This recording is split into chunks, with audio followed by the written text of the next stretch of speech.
Itulah Allah Tuhan kamu. Tuhan yang mana? Tuhan yang telah diceritakan beberapa sifat Allah Subhanahu wa taala.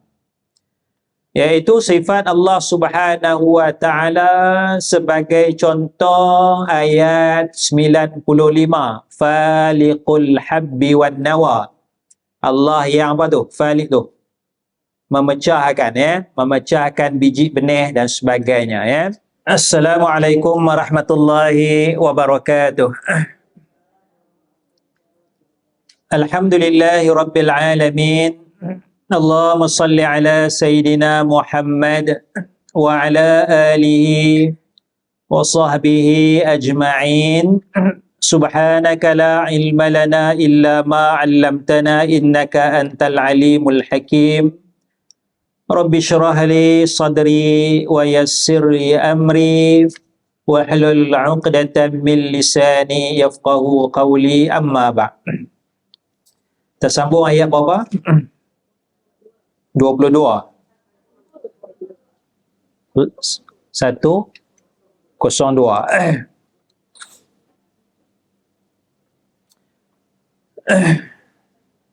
Satu 41.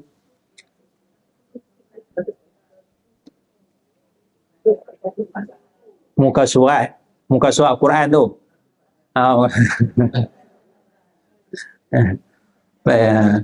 Baik, bagi yang ada Quran, muka surat 141, betul 141. Kita masuk ayat 102 suratul An'am. Ayat 102 suratul An'am.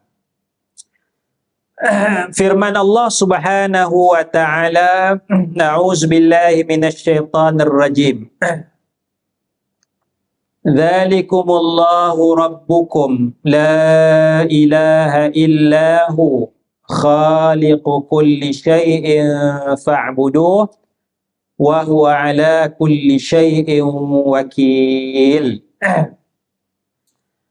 Zalikumullahu rabbukum, itulah Allah Tuhan kamu. Ya. Itulah Allah Tuhan kamu. Tuhan yang mana? Tuhan yang telah diceritakan beberapa sifat Allah Subhanahu wa taala. Iaitu sifat Allah Subhanahu wa taala sebagai contoh ayat 95, Faliqul habbi wan nawa. Allah yang apa tu? Faliq tu. Memecahkan memecahkan biji benih dan sebagainya ya. Allah yang mana sifat Allah yukhrijul hayya minal mayyit. Allah yang mengeluarkan hidup daripada mati. Hidup daripada mayat. Ayat 96, Faliqul isbah. Allah yang memecahkan waktu pagi. Maknanya menghadirkan waktu pagi. Ayat 97, wa huwallazi ja'ala lakumun nujum. Allah yang menjadikan bintang-bintang. Ya. Kemudian ayat 98, Allah Taala yang menjadikan kamu ansya'akum min nafsin wahidah. Ya. Kemudian ayat 99, Allah yang anzala minas sama'i ma'a. Allah yang menurunkan hujan. Ya. Jadi dalam ayat tu sebut sifat-sifat Allah Subhanahu wa taala, maka ditegaskan ayat 102, Zalikumullahu rabbukum, itulah Allah Tuhan kamu. Ya. Kemudian kata Allah, la ilaha illahu, tidak ada Tuhan selain daripada Dia. Tidak ada Tuhan selain daripada Dia. Tapi Tuhan banyak ke sikit? Buddha Tuhan tak? Tuhan? Apa lagi? Dalam agama Hindu banyak katanya dikatakan banyak tu, ada yang kata satu Tuhan, monoteism, tapi ada kata banyak Tuhan, politism ya. Tapi ayat ni kata tiada Tuhan, sedangkan ada Tuhan.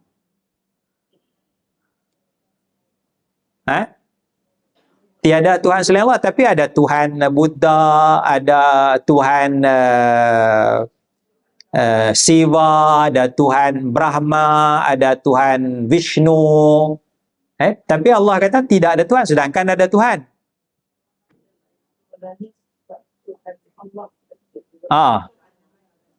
Tapi ada lah. Ada. Tuhan ada. Jadi sini walaupun di situ semua dianggap sebagai Tuhan, dianggap sebagai Tuhan oleh masyarakat, ya, maka disembah, diminta hajat, diminta doa, diharap dan sebagainya, tetapi ilah yang sebenar hanyalah Allah Subhanahu wa taala. Jadi oleh kerana itu la ilaha illahu ataupun la ilaha illallah, maksudnya ialah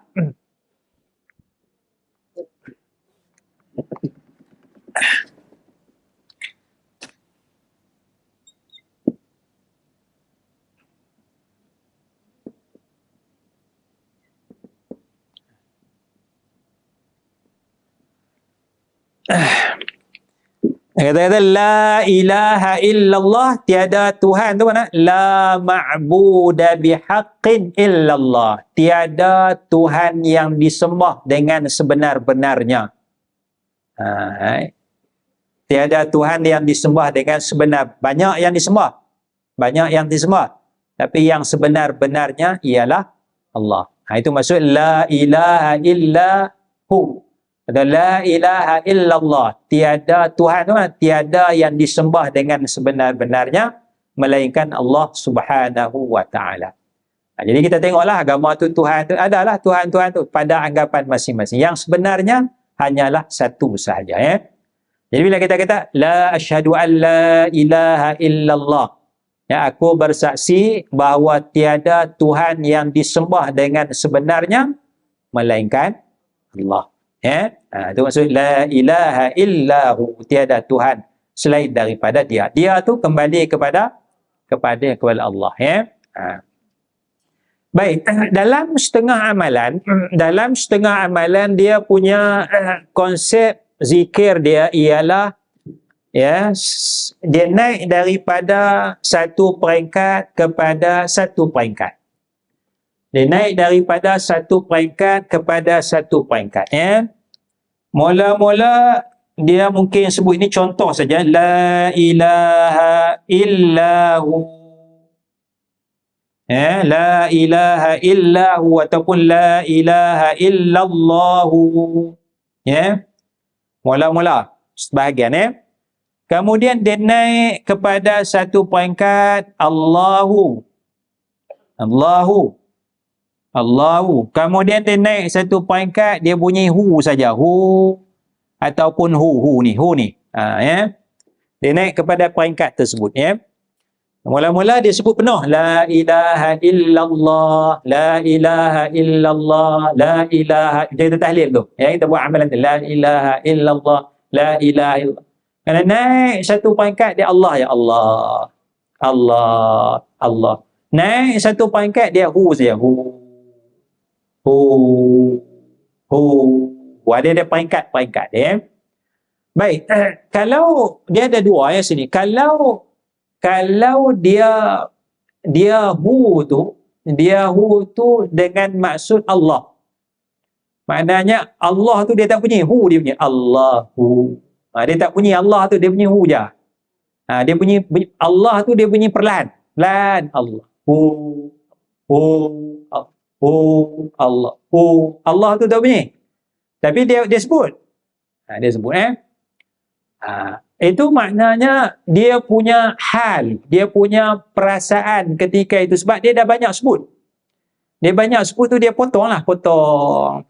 Dia punya khasyuk, dia punya keadaan, hal dia tu, ya. Macam kita lah, Kita mula-mula berkenalan tu, kita panggil nama penuh ke kita panggil nama pendek? Nama penuh, kan? Nama penuh, kan? Bakal suami kita, nama cik, nama apa, kami panggil nama penuh, kan? Bila lama kahwin, pendek jadi apa? Abang. Mula-mula kahwin abang. Lepas tu dapat anak, ayah. Dapat cucu, tu. Aki. Ki. Pasal dah lama dah. Dah lama dah, tak ada dah. Nama tu hilang dah. Nama tu hilang kan. Pasal dia hal. Duduk keadaan lama bersama tu kan. Jadi bila seseorang tu dia berzikir la ilaha illallah, dia dah 1000-2000 kali la ilaha illallah, dia pun dah penat dah. Hal dia khusyuk dah barangkali dah. Dia dah meresap. Dia meresap. Ya. Jadi kalau dalam keadaan yang pertama ni dia tak ada masalah. Kerana itu hal dia, biarlah dia. Hal dia biarlah dia. Kita tak boleh kacau dia. Pasal itu perasaan dia rasa zauk dia rasa itu. Tapi sebenarnya dia sebut penuh. Ya, cuma kita dengar kan ya. Itu hal yang pertama ya. Tetapi kalau hal yang kedua, keadaan yang kedua, dia ajar orang mula-mula terus sebut terus. Jangan sebut yang ni. Ni ajar je, sebut je. Yang ni yang jadi masalah. Kerana yang Nabi ajar yang ni. Nabi ajar ini. Tapi dia dah sebut lama hilang. Hal dia. Dia pejam mata dia punya Tapi yang ni ada. Cuma kita tak dengar. Mungkin dalam hati dia, zikir hati dia la ilaha. Tak apa. Tapi kalaulah ajar mula-mula sebut yang ni lah yang tu yang jadi masalah. Kerana metodologi Nabi tak ajar ini. Nabi ajar ini. Ya. Jadi yang kita nak ajar dalam masyarakat, nak bawa dalam masyarakat yang ni. Yang bawah ni. Ataupun yang ni Allah kan. Tapi yang ni ini pribadi masing-masing. Pribadi masing-masing. Kalau yang pribadi ni dibawa ke dalam masyarakat, dia akan timbul kekeliruan. Dia akan timbul keributan dalam masyarakat ya. Contohnya kalau imam sembahyang kita. Alhamdulillahi 33 kali. Jadi alhamdulillah alhamdulillahi lillahi kan bunyi dia kan. Tu imam sebut ini je. Lepas sembahyang maghrib 33 kali. Kan? Dalam masyarakat tak boleh. Kan? Dia seorang-seorang ada 3,000 kali duk sebut alhamdulillahi bunyi itu hal dia, biarlah, jangan kacau. Kan? Itu kita kena beza keadaan pribadi, hal seorang yang sedang zauk. Tetapi kalau dibawa hal pribadi itu dalam masyarakat, itu akan menimbulkan keributan, kekeliruan dalam masyarakat ya. Jadi ada kumpulan dia bawa yang atas tu. Dibawa dalam masyarakat. Ya, ini kita kena cegah daripada awal. Kerana yang diajar oleh Nabi sallallahu alaihi wasallam ialah yang lengkap tu. Kan? La ilaha illallah, Allahu akbar, alhamdulillah, subhanallah. Apa lagi? La haula wala quwwata illa billahil aliyyil azim. Kan? Jadi Nabi ajar penuh. Itu kita nak ajar ya. Itu kita nak beza hal keadaan orang ya. Baik. La ilaha illahu, tiada Tuhan selain daripada dia. Ya. Bila kita kata la ilaha illahu, itu ayat Quran. Bila kita kata hu saja, dia jadi bahasa Arab saja. Dia tak jadi ayat Quran. Misal kita kata perkataan ana ada dalam Quran. Perkataan ana ada. Ada ana? Ada. Wa ana rabbukumul a'la. Ana tu ada dalam Quran. Tapi kalau kita cakap ana, saya, itu Quran ke bahasa Arab je? Bahasa Arab saja. Bila bahasa Arab saja, dia tak dapatlah 1 huruf 10 pahala. Kan? Dia tak dapat 1 huruf 10 pahala. Tapi bila dia baca Quran, wa ana rabbukumul a'la, dia dapat 1 huruf 10 pahala. Kalau tidak, orang Arab pahala banyak lah pasal hari-hari cakap Arab. Kita kata, dia cakap Arab tak ada pahala tu lain. Kan? Bila dia baca Al-Quran, baru ada pahala ya. Baik, kemudian kita sambung ayat 102. Khaliqu kulli syai'. Allah Ta'ala itulah yang menciptakan segala sesuatu. Oleh kerana Allah Ta'ala yang menciptakan sesuatu, maka berhaklah fa'buduh, kamu sembah Allah Subhanahu wa Ta'ala. Sembah Allah maknanya ibadat hanya kepada Allah, minta doa hanya minta kepada Allah Subhanahu wa Ta'ala, ya. Wa huwa ala kulli syai'in wakil, dan dia yakni Allah wakil, yakni menjaga, memerhatikan, menguruskan atas tiap-tiap sesuatu. Allah yang jaga sesuatu, Allah yang memerhatikan setiap sesuatu, Allah yang menguruskan tiap-tiap sesuatu, Allah yang memberi rezeki kepada tiap-tiap sesuatu. Semua itu adalah di bawah kuasa Allah Subhanahu wa Ta'ala. Wa huwa ala kulli syai'in wakil. Jadi salah satu nama Allah Subhanahu wa Ta'ala ialah Al-Wakil. Ya, bukan Allah wakil bagi kita, bukan. Bukan Allah wakil bagi kita. Allah yang menjaga, Allah yang memelihara, Allah yang menguruskan, Allah yang memberi rezeki, ya. Jadi kita kena serahkan urusan kita kepada Allah Subhanahu wa Ta'ala. Kita serahkan urusan kita kepada Allah Subhanahu wa Ta'ala, ya.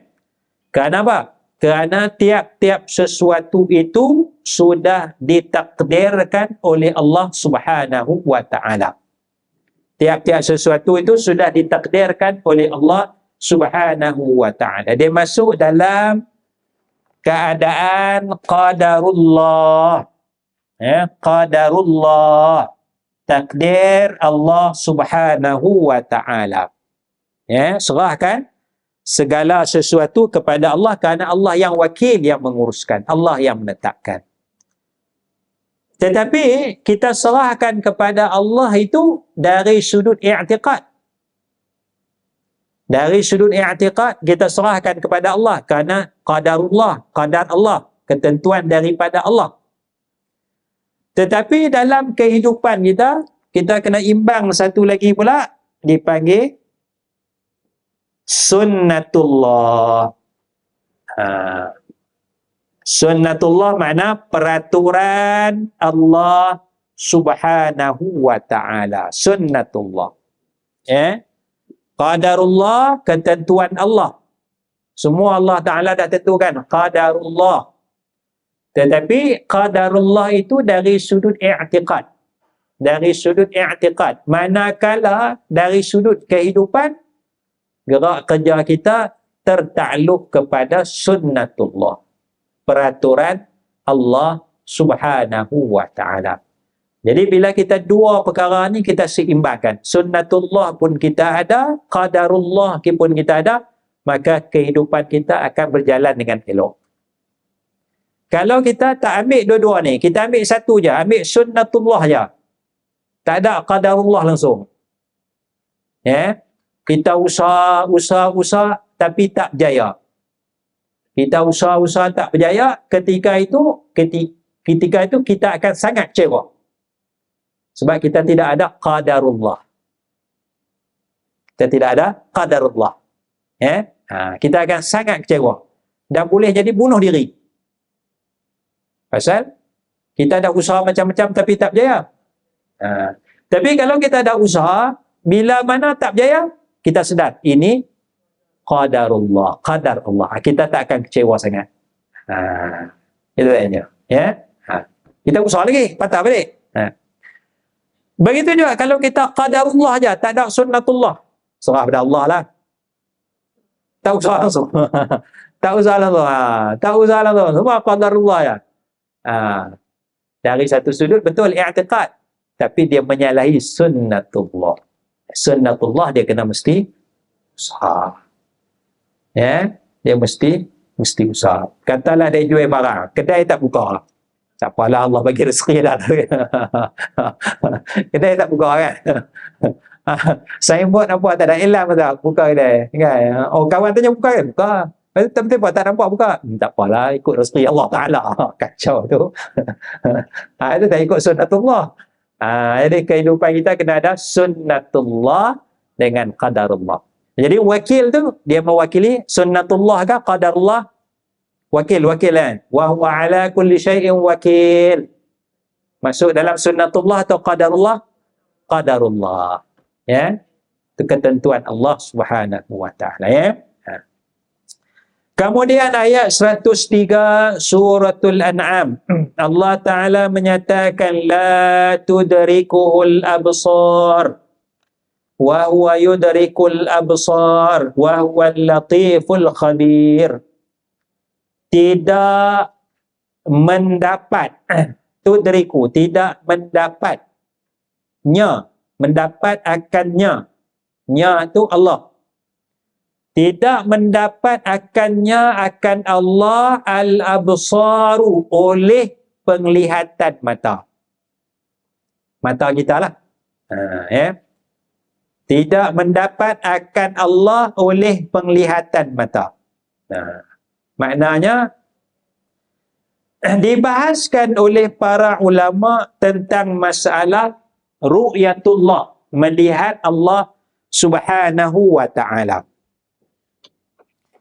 Melihat Allah Subhanahu wa ta'ala. Ya, melihat Allah. Melihat Allah. Bolehkah kita melihat Allah Subhanahu wa ta'ala? Kata Mu'tazilah menyatakan tidak boleh.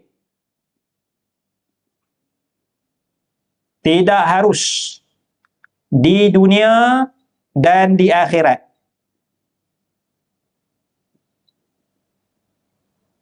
Tidak mungkin kita melihat Allah sama ada di dunia maupun di akhirat. Kata Mu'tazilah. Mu'tazilah tahu kan? Mu'tazilah satu kumpulan dalam Islam. Nama dia Mu'tazilah. Ya? Satu kumpulan dalam Islam, nama dia Mu'tazilah. Jadi ulama-ulama Mu'tazilah menyatakan tidak mungkin kita dapat melihat Allah sama ada di dunia maupun di akhirat. Pasal la tudrikuhul absar, tidak mungkin mendapat akan Allah oleh penglihatan mata kita. Ya. Jadi dari sudut logik akalnya, kita boleh tengok kuman. Dah ada mata kita tengok mata ni. Oh, kuman tu kuman tu. Ya Allah, kuman. Covid tu lah. Dia tu ada Covid tu nampak. tak nampak. Mata kasar tak nampak. Kalaulah kuman pun kita tak boleh nampak dengan mata kasar, bagaimana kita nak tengok Allah Subhanahu wa ta'ala? Ya. Ini pandangan Mu'tazilah. Pandangan Mu'tazilah, ya. Kata Sayyidatina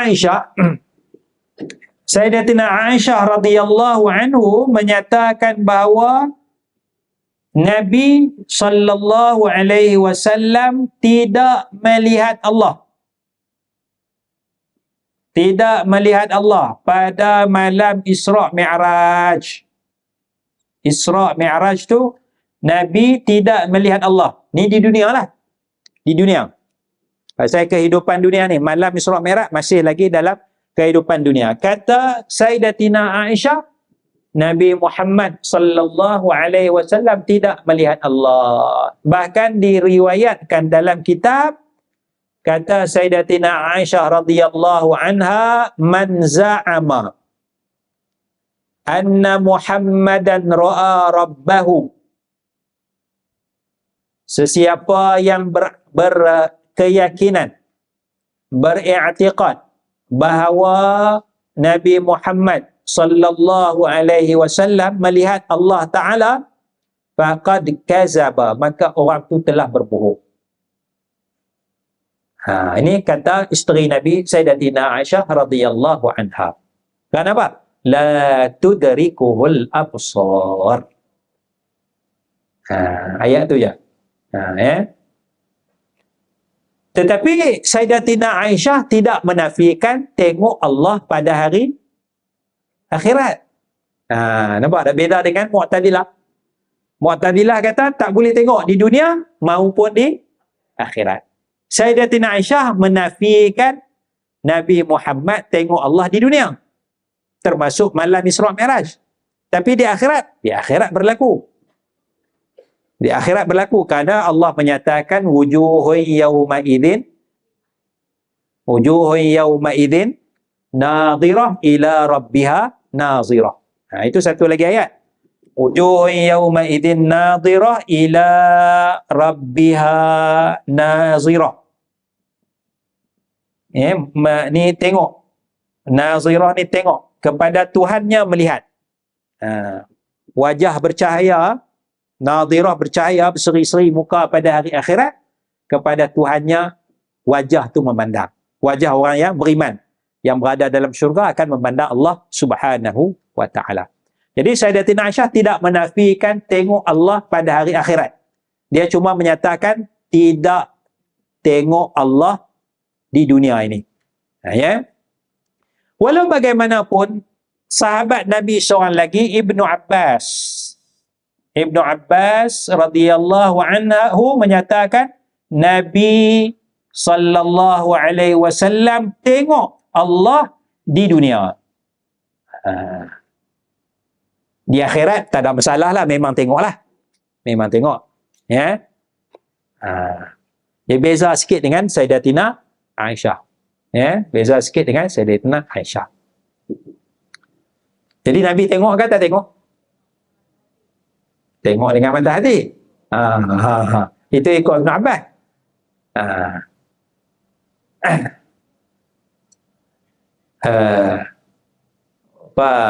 Ma kadzaba, mata hati itu ma kadzabal fuadu ma ra'a. Hatinya tidak mendustakan apa yang dia tengok. Tengok dengan mata hati.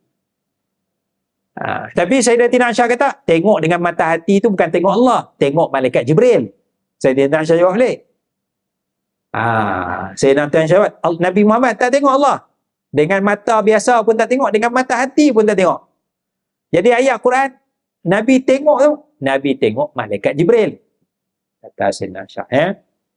Itu perbincangan, perbincangan. Tengok Allah Subhanahu wa ta'ala tu pun tidak. Baik. 2-3 hari sudah ada satu diskusi panjang lah ya tentang masalah tengok Allah Subhanahu wa ta'ala. Ada dua kumpulan lah. Dua orang ustaz kita ni berdiskusi tentang masalah tengok Allah Subhanahu wa ta'ala pada hari akhirat nanti. Satu kumpulan ustaz kata tengok. Satu lagi dia kata ziyadatu ilmin. Tengok tu dengan makna tambah ilmu je. Tambah ilmu ya. Bincang panjang. Pagi sampai petang tak? Pagi sampai petang. Kalau kita duduk tu kematu punggung kita. Bincang macam. Saya bila mula dapat poster tu, bincang pasal tengok Allah Subhanahu wa ta'ala tu, saya punya pemikiran, kenapa bincang perkara ni? Ini yang saya nak ni. Baik, ulama beza pandangan ni. Ulama beza pandangan ni, kita nak cerdikkan sikit. Apakah faedah kepada agama kita? Persoalan, faedah bincang benda ni. Faedah bincang isu tengok Allah. Apakah faedah kita bincang panjang-panjang isu tengok Allah?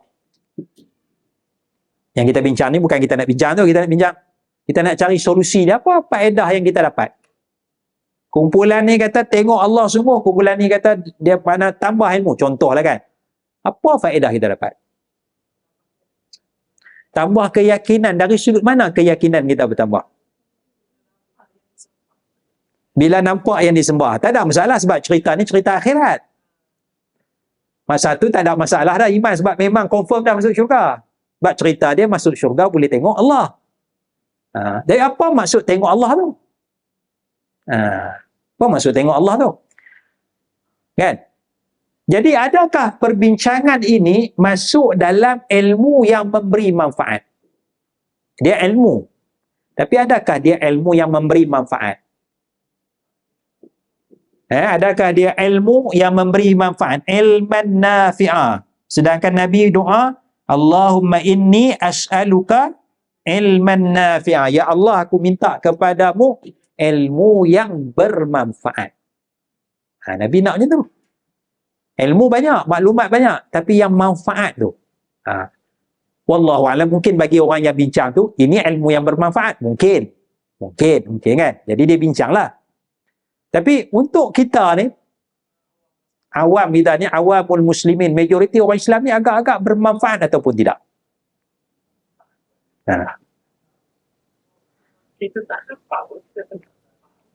Jadinya, benda jelasnya yang ni je. Kita beriman. Ila rabbiha nazira. Kepada Tuhannya wajah tu memandang. Tengok Allah. Beriman je lah. Allah suruh beriman. Lepas tu, macam mana tengok? Mana nak tahu? Simple matematik. Aku tak tahu. Allah tak cerita pun. Allah kata tengok je. Tengok je lah. Nampak? So, dia tidak memberi manfaat kepada individu kita secara individu. Dia tidak memberi manfaat kepada agama Islam. Sebab tu Quran tak detailkan. Quran suruh kita beriman je.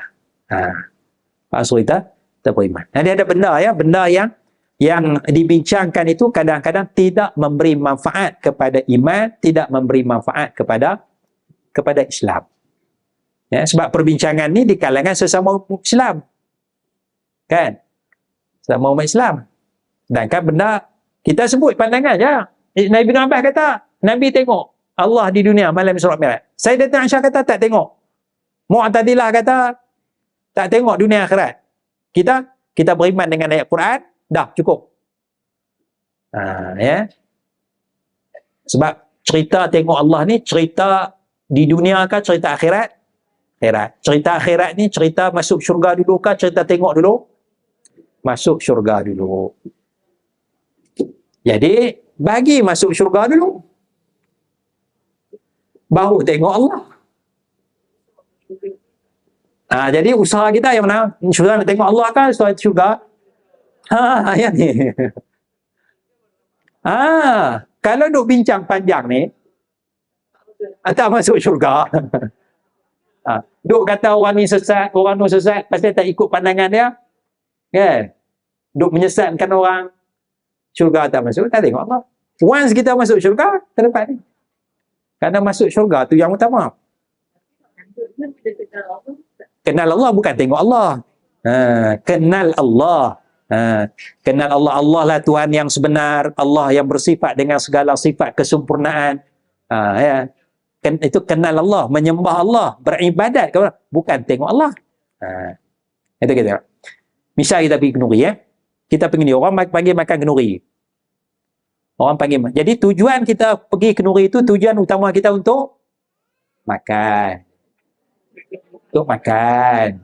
Kita memang kosongkan perut dah tu. Kan? Kan? Saya kalau kenduri hari Sabtu tu, kuliah subuh ada makan, saya makan sikit je pasal nak makan. Makan kenduri. Awal kan kenduri pukul 11 ke. Makan kenduri itu tujuan utama. Tengok pengantin tu utama ataupun sampingan? Sampingan. Makan tu kalau boleh tengok pengantin, tengoklah. Kalau tak tengok pun, tak apa. Kan? Tujuan kita bukan nak tengok pengantin. Kan? Kita datang awal pengantin tak sampai lagi. Nak tunggu berapa ni balik lah. Menjauh orang lain nak masuk makan. Nak tengok pengantin ke? Balik je lah. Kan? Kebetulan kita datang tu pengantin dah, tengok sekali. Kalau dapat tengok, kalau tak dapat tengok, balik je lah. Kerana tengok pengantin tu bukan tujuan utama. Tujuan utama kita makan kenduri, menyahut jemputan tuan rumah tu, menggembirakan tuan rumah. Tapi kalau kita tak datang kenduri, boleh tengok pengantin tak? Tak pergi. Tak. Makan pun tak dapat, pengantin pun tak tengok. Jadi kalau kita tak masuk syurga, semua tak dapat. Yang ni pun tak dapat. Syurga, makan syurga pun tak dapat. Jadi kejar syurga dulu. Kejar redha Allah, boleh masuk syurga. InsyaAllah yang ni. They come together. Okay, package. Ada ilmu yang empat. Jadi saya bila dapat poster tu tak apalah, tak dapat edah, tak rasa-rasa lah. untuk kita lah, untuk orang yang bincang tu mungkin dia rasa faedah lah kan, ya, wallahu a'lam, ya. Itulah tu dari Allah tak dapat, ya, tak dapat. Termasuk tengok di dunia ni, kita pegang tu lah, ya, tidak tengok di dunia ni, ya, tak nampak, ya. Pertama ada Nabi Muhammad tengok ke? Ibn Abbas kata tak apalah, nanti tanya Nabi Muhammad lah, biar tak payah ni nak buat tesis, kan, tulis tebal-tebal nak menyatakan Ibn Abbas, pandangan Ibn Abbas tu betul, Nabi Muhammad memang tengok Allah. Iyalah, tak ada faedah pun, tak ada faedah kepada iman, tak ada faedah hidup, tak ada faedah kepada Islam. Orang bukan Islam pun baca tesis tu tak tertarik kepada Islam. Jadi kita menghabiskan perkara yang sia-sia. La tudrikul absar, ya. Tapi wa huwa yudrikul absar. Allah tu yang mendapat penglihatan. Mana Allah tengok kita lah. Cuma pasal dia kata absar, pasal nak bagi sama tu. Absar. Mana Allah yang mengenali kita, mengetahui hakikat kita tu. Absar tu, yang kedua tu ialah kita lah. Makhluk ni diketahui oleh Allah Subhanahu wa ta'ala. Wa huwal latiful khabir, dan dia, yakni Allah, maha latif, halus, ya. Wal khabir, yakni maha mengetahui, ya. Latif nama Allah, khabir pun nama Allah. Jadi kita boleh sebut ya wakil, ya latif, ya khabir, ya. Jadi kalau orang yang berzikir banyak tu, bila dia rasa panas, petua dia ialah dia kena sebut ya latif, bagi sejuk sikit, ya latif, ya latif, bagi lembut sikit, bila ada panas sangat tu, ya, ya latif, ya latif, ya, bagi lembut sikit, ya. Kemudian ayat 104, qad ja'akum basairu mir rabbikum, telah datanglah kepada kamu oleh basair, keterangan, hujah daripada Tuhan kamu. Ya, keterangan, yakni apa yang ada dalam Quran, mukjizat Al-Quran. Al-Quran suruh gunakan akal. Itu semua tu contoh basair. Ya, basair, keterangan, bukti keterangan daripada Allah Subhanahu wa ta'ala.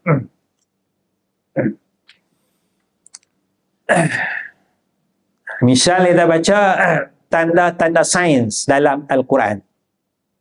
Quran bukan nak cerita ilmu sains, tapi tanda-tanda. Ya. Misalnya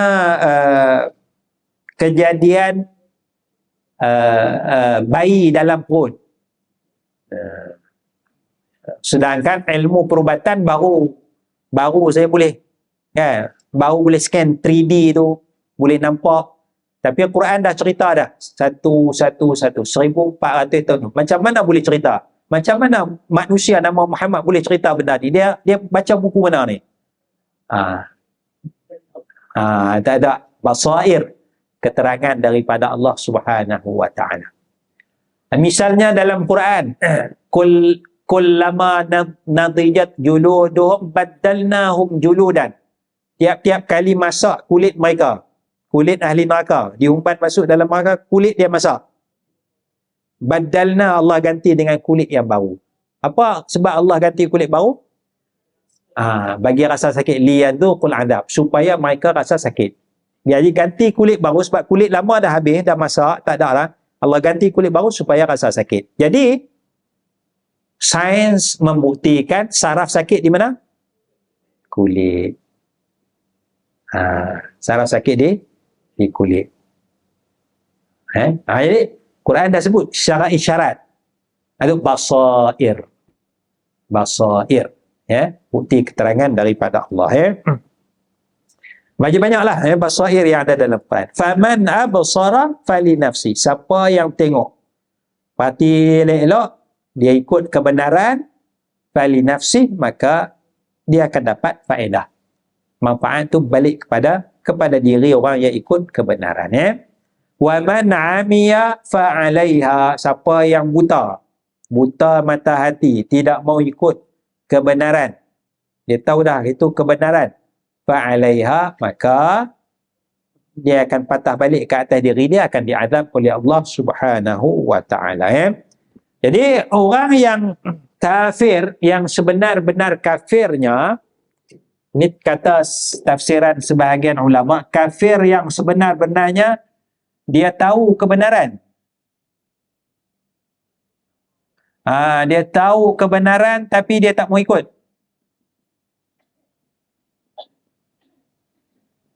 Dia tahu kebenaran tapi dia tak mau ikut. Yang ni yang confirm akan diazab ni. Ada yang kafir tapi dia tak tahu kebenaran. Contohnya dakwah tidak sampai.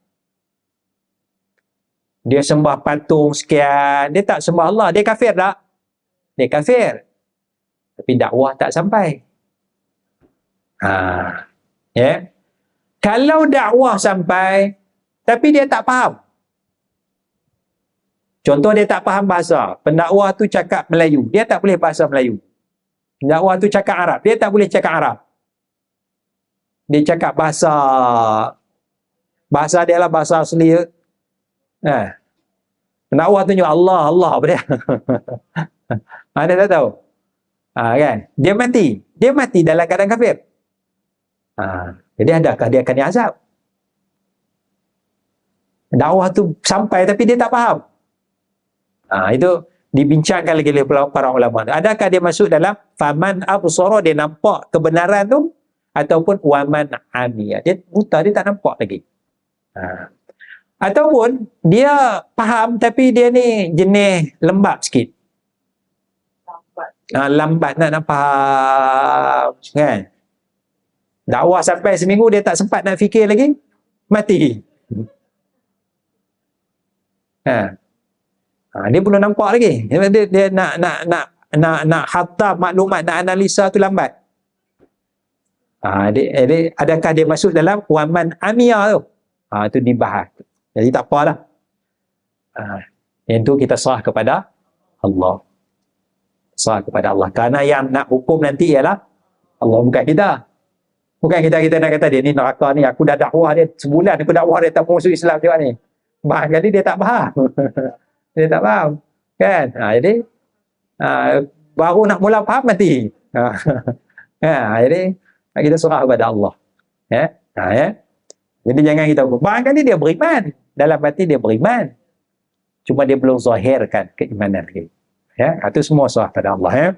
Jadi yang betul-betulnya, yang confirmnya, dia tahu kebenaran, dia tak mau ikut.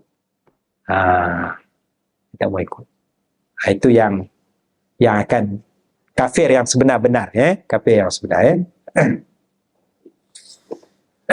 Ini Nabi kata, Allah sebut firman, kata Nabi, qad ja'akum basairun min rabbikum faman absara falinafsi wa man 'amiya fa'alaiha wa ma ana 'alaikum bihafiz. Dan tidaklah aku ni atas kamu hafiz. Aku ni tak jaga kamu. Kamu nak buat maksiat ke, kamu nak buat dosa ke, bukan tugas Nabi nak jaga. Bukan Nabi nak tengok kita sepanjang masa tak. Nabi bagi panduan, pandai-pandai kita lah. Maknanya kita buat baik dapat pahala, kita buat jahat dapat dosa. Nabi tak jaga. Wa ma ana 'alaikum bihafiz. Kemudian kata Allah, wa kadzalika nusarriful ayat. Demikian kami, yakni Allah, nusarriful ayat, terangkan ayat-ayat di dalam surah ini, daripada keterangan tauhid, tiada Tuhan selain Allah, dan terangkan tanda-tanda kebesaran Allah dan sebagainya. Waliyaqulu, dan nanti ini akan ada orang kata darosta. Darosta, kamu ni belajar wahai Muhammad. Akan ada orang kata kamu ni darosta, kamu ni telah belajar. Maknanya kamu boleh bawa ayat ni, apa bukti ni, kamu boleh cerita begini. Nanti akan ada orang kata dia tak mau beriman juga, dia kata darosta, kamu ni belajar benda ni. Darosta. Betul kita baca darosta kan? Ada qiraat dia baca darosat. Waliyaqulu darosat. Mereka kata darosat. Maknanya benda tu telah habis, telah pupus. Ni cerita lama ni.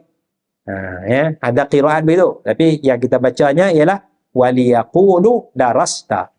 Dan nanti mereka akan kata, kamu ni belajar. Lepas tu kamu boleh cerita. Sedangkan Nabi Muhammad SAW tidak belajar benda tu. Kemudian, walinubayyinahu liqaumin ya'lamun. Dan kami akan jelaskan lagi bagi kaum yang mengetahui.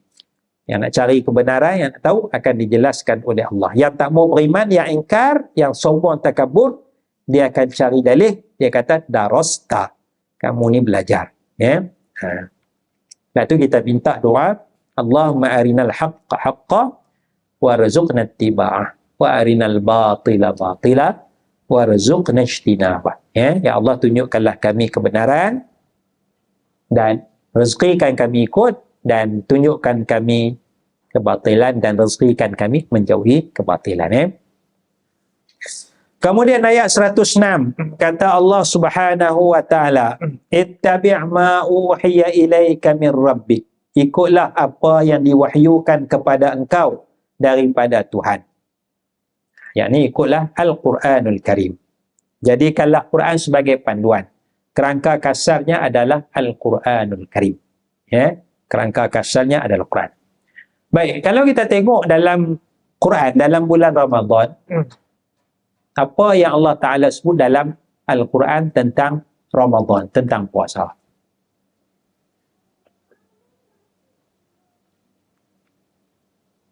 Allah suruh puasa. Cuba buka 183 surah Baqarah. Kerangka kasar kerangka kasar yang ada dalam Quran 183 Suratul Baqarah. Mula-mula Allah suruh puasa. Betul Ya ayyuhalladzina amanu kutiba alaikumus shiyam kama kutiba alal ladzina min qablikum la'allakum tattaqun. Yang kedua, matlamat taqwa. Matlamat puasa ialah taqwa. La'allakum tattaqun. Kemudian puasa tu berapa hari? Ayyaman ma'dudat, beberapa hari.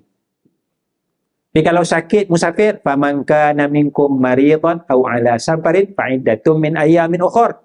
Maknanya tak wajib puasa kalau sakit dan musafir. Kemudian bayar fidyah. Faman tatawwa'a khairan fa huwa khairul lah wa antasumu. Kalau kamu puasa lagi bagus. Kalau tak ni bayar lebih sikit fidyah tu. Jadi maknanya dia patah balik kepada puasa. Kewajipan puasa, kalau sakit tak payah puasa hari tu, kalau musafir tak perlu puasa hari tu, ganti hari lain. Kemudian ayat 183, 185 Syahrul Ramadan, baru disebut bulan Ramadan. Bulan puasa tu bulan Ramadan. Bulan Ramadan turunkan Quran. Quran ni sebagai hudan linnas, sebagai hidayah.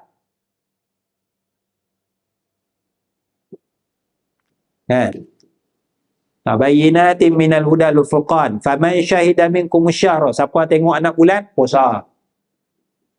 Tak ada siapa tengok sini. Lepas tu ulang balik. Faman kana maridan. Siapa yang sakit, ulang balik. Siapa sakit, siapa musafir, ganti hari lain. Pasal apa? Yuridullahu bikumul yusra. Allah Ta'ala nak bagi kamu mudah, bukan nak bagi kamu payah. Walitukam, dan supaya kamu membesarkan, mengagungkan Allah Subhanahu wa Ta'ala. Kemudian doa. Wa idza sa'alaka ibadi anni, doa.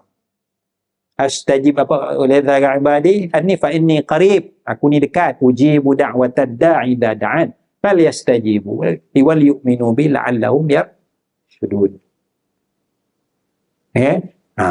Nampak tak? Benda-benda yang sebut ni kerangka kasar puasa ni bulan Ramadan ni. Lepas tu malam hari pula, uhilla lakum, dia suruh gomoi malam-malam. Gomoi. Uhilla lakum lailatas siyamir rafasu ila nisaikum. Malam kena gomoi. Lepas tu cerita puasa. Uhilla lakum macam ni lah. Uhilla lakum lailatas siyamir rafasu ila nisaikum. Hunna libasul lakum wa antum libas. Jadi jangan terawih lama sangat. Tiga ayat tu, tiga baris tu. Hunna libasul lakum wa antum libasul lahunna. Pakaian, kamu pakaian pasangan kamu. Alimallahu annakum kuntum takhtanuna anfusakum fataba alaikum wa afa ankum. Allah maaf kamu. Fal'ana bashiruhun. Sekarang gumui lah. Bashiruhun tu gumui. Wabtaghu ma kataballahu lahum. 5 baris ayat tu. Apa nama?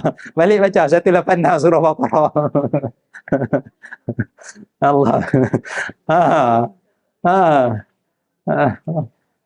Jadi bukan surah etika lama-lama. Lepas tu, tapi wala tubashiruhunna wa antum akifuna fil masjid. Jangan kamu gomoi kalau kamu i'tikaf. Tilka hududullah wala taqrabuha. Itulah hudud ketetapan Allah. Senang je agama kita, simple ya. Siap orang. Ini kata kita ni kena i'tikaf 30 Ramadan. Apa ni 30 malam tu kena i'tikaf sepanjang malam. Dah. Quran simple je. Malam-malam duduk dengan isteri, dengan pasangan kamu. Kan?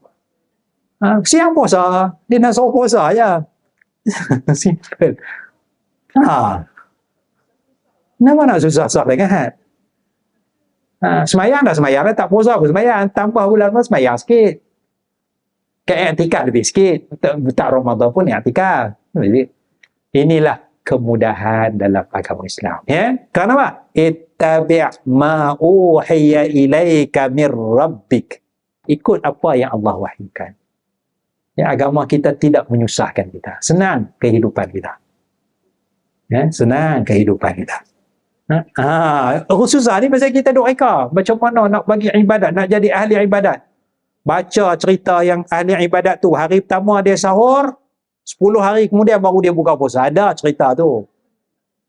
Ada. Itu bukan ajaran Islam. Itu pribadi dia. Pribadi dia, ikut dia lah. Pribadi jangan bawa dalam masyarakat. Yang kita nak bawa dalam masyarakat, Quran, hadis. Ittabi' ma uhiya ilaika mir rabbik. Tu boleh baca 183 186. Ini tak mau gomoi betul pak? Ini bulan Ramadan bang, kena banyak ibadat. Jadi suami balik apa ayat tu? Uhilla lakum la. Tulis elok dalam bilik tidur. Alamak dah.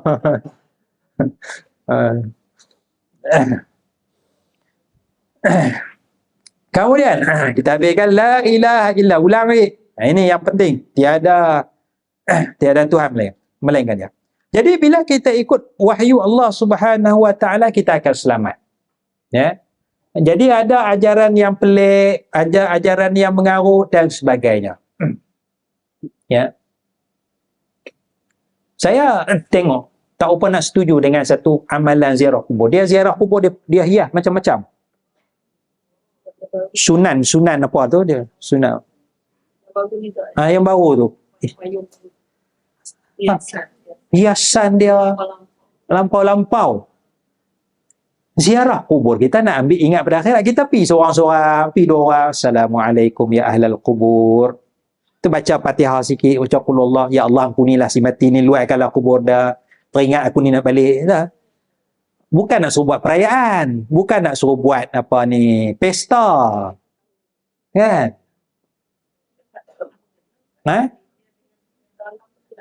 Ya, kita nak ingat akhirat, nak doa kepada Allah, ampunkan si mati.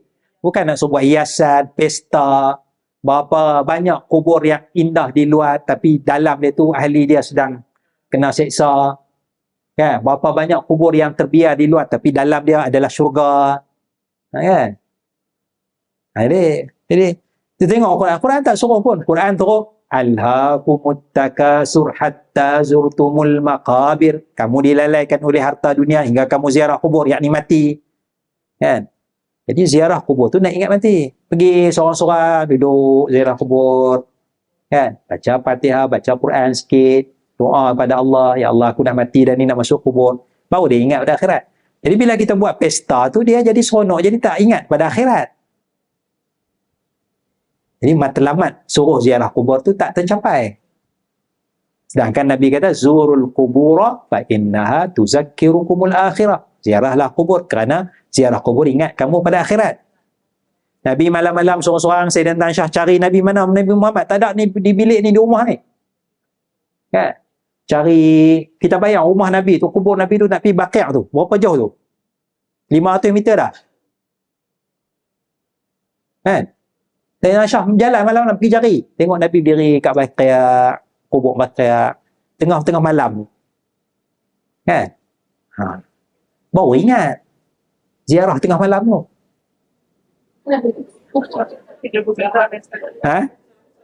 Seorang-seorang. Ataupun pergi suami isteri kan, seorang-seorang bahaya lah. Pergi suami isteri, pas mayan syak ke, section 21 pergi. Tak boleh masuk, dia kunci kan, duduk kat luar tu. Duduk 10 minit, 15 minit. Muhasabah sikit. Baru kita dapat matlamat tu. Ya? Itu ittabi' ma huwa, itu panduan daripada Allah Subhanahu wa taala.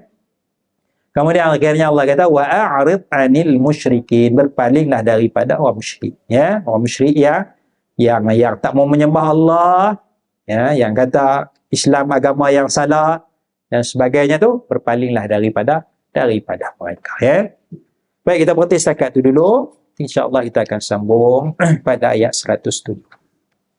Subhanakallahumma bihamdika asyhadu an la ilaha illa anta astaghfiruka wa atubu ilaik. Assalamualaikum warahmatullahi wabarakatuh.